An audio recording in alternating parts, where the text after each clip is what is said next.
coming into tonight. Both coming off bye weeks. 3rd down and 2. Sands. Strong run to move the chains inside the 30-yard line.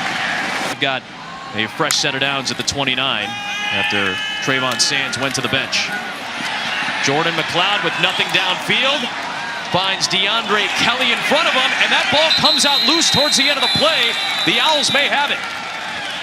And indeed, it's ruled that they do as Sean Bradley is on top of the football.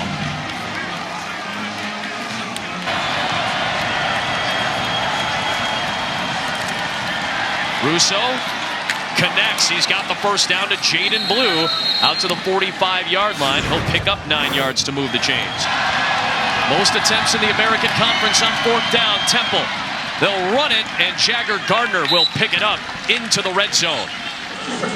No hesitation. None. Gardner gets stuffed. South Florida comes up with the stop. GM for the Arizona Cardinals. I'm sure there's more guys here catching a Thursday night college football game. About this run, Kelly Joyner Jr., the true freshman. Only gone for it 8 times compared to Temple, who's gone for it 25 times on 4th down this year. Off the play action, McLeod's going to take a deep shot. He wants it all, and it's just out of the reach of Will Cox. A turnover on downs to Temple. Good coverage outside by the linebacker. Ugats was like hanging out at the weigh-in. That was kind of nuts to see. Just hanging with the rock, no big deal. Swing it out to Jagger Gardner. And a sprint towards the end of the play. Gets him just shy of the line to gain. Gonna hand it off to Gardner. Gardner gets the sideline. Still on his feet in bounds. Coming inside and down inside the 5. Receiver, but I still expect they probably just want to run the ball. End zone, touchdown. They find the tight end, Kenny Yeboah.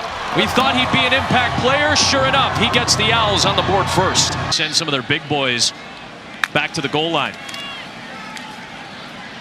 McLeod, he's going to launch it. Incomplete. Closest man was Xavier Weaver, 6'1" freshman. So that takes us to halftime. Go through so to start, and then we'll see what transpires from there. Both the quarterbacks playing pretty good. What's the message to your offense? Do your job.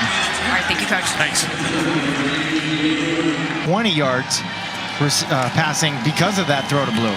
Ooh, dangerous throw that time, but Jaden Blue was able to come away with it. Well, that route nearly got jumped. He went for the big play. Coaches told us he had big play ability, too. Interception. Bentley Sanders with the pick. And down he goes near the 15-yard line. First career interception for the Tampa native. GM's out. Benny Walls is out, their leader. That's 3 key guys.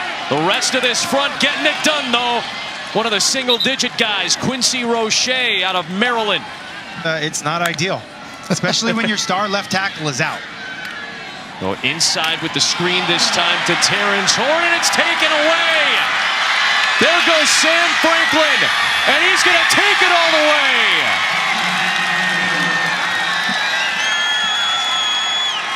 Great job punching the ball out. Sam Franklin picks it up, gets loose, and Roche with an incredibly smart block on McLeod down by the goal line. I feel like we may have to double check that. At Notre Dame, the Charlie Ward game. We'll go with the jet sweep here with Xavier Weaver, showing off some of the Florida speed for the Bulls. True freshman out of Orlando.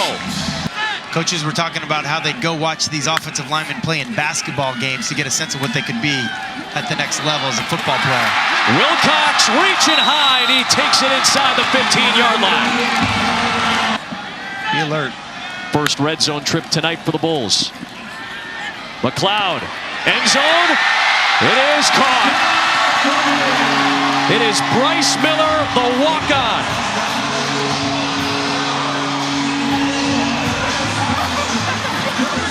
Best practice on Sunday of the whole year, so up 7 still, though. Here's a beautiful pass to Jaden Blue. That was dropped in the bucket. And a long one against Memphis. And Will Mobley just sneaks it good inside the left upright to make it a 2-score game. Possession for South Florida tonight, but a lot of extended drives for Temple. And Russo with a strike to guess who? Jaden Blue down to the 41 in South Florida territory. He has been clutch tonight. Start that third quarter is a good indicator of what they said they want to do coming out in the second half, and they tried to get the ball to Jaden Blue early. Jagger Gardner down to the 26-yard line, and now time is becoming a factor against South Florida. I was impressed. Surprised me, you being from Boston, the home of Good Will Hunting. That does surprise me. Jagger Gardner to the perimeter, another good run. Looked like he stepped out, but he was past the sticks at the 15-yard line. Down 2 scores. They're in dire straits. Temple has burned off 7 minutes in this drive. Looking for the knockout punch.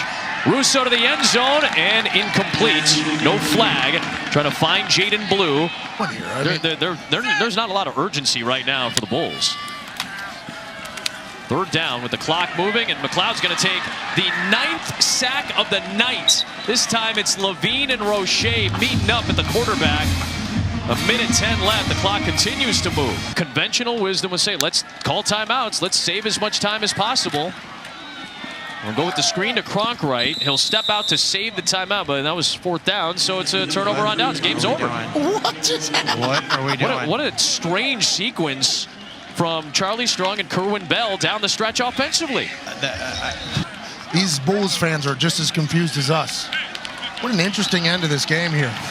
But the Temple Owls, with the win on the road, get their 6th win of the year. They are now bowl eligible for a 6th straight year. They've done it under 3 different head coaches.